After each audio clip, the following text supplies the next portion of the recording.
কুরবানি ঈদ এমন একটা জিনিস, রোজার ঈদের সময় মিষ্টি মুখ করে ঈদগায় যাওয়া, আর কুরবানি ঈদে যারা কুরবানি করছে তাদের এই দিনটায় অর্ধেক সময় রোজা পালন করা।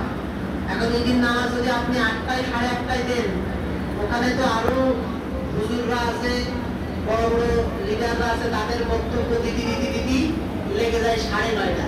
কয়টা? 9:30। এরপর যদি আরো কোনো কার্যক্রম থাকে তাহলে তার কোনো কিছু হয় না, 10টা বাজা সারা। ওখান থেকে আসার পর অনেকেই কবর জিয়ারতে যায়, মানে গরু জোবর আগে 11টা বেজে যায়। এরপরে আমরা যখন ঈদগাহ থেকে আসি, অমুকের টাকা গরু পাড়তে হবে, দড়ি নিয়ে আসো 12টা। তা আপনার তো একদিন রোজা হয়ে যাচ্ছে, একটা দিন রোজা হয়ে যাচ্ছে।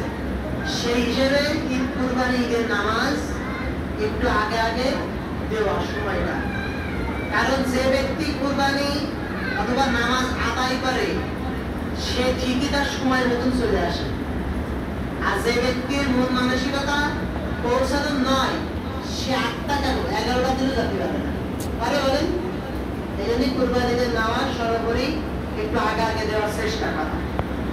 কুরবানি যখন আপনারা দিবেন, আসবেন, অনেকেই বড় বড় নামের লিস্টি দেয়। শহরে যখন আমি থাকতাম, আমি মাদ্রাসায় পড়তাম, করতে যেতাম, 7 ভাগের মধ্যে বড় খাতার এপিট ওপিট নাম,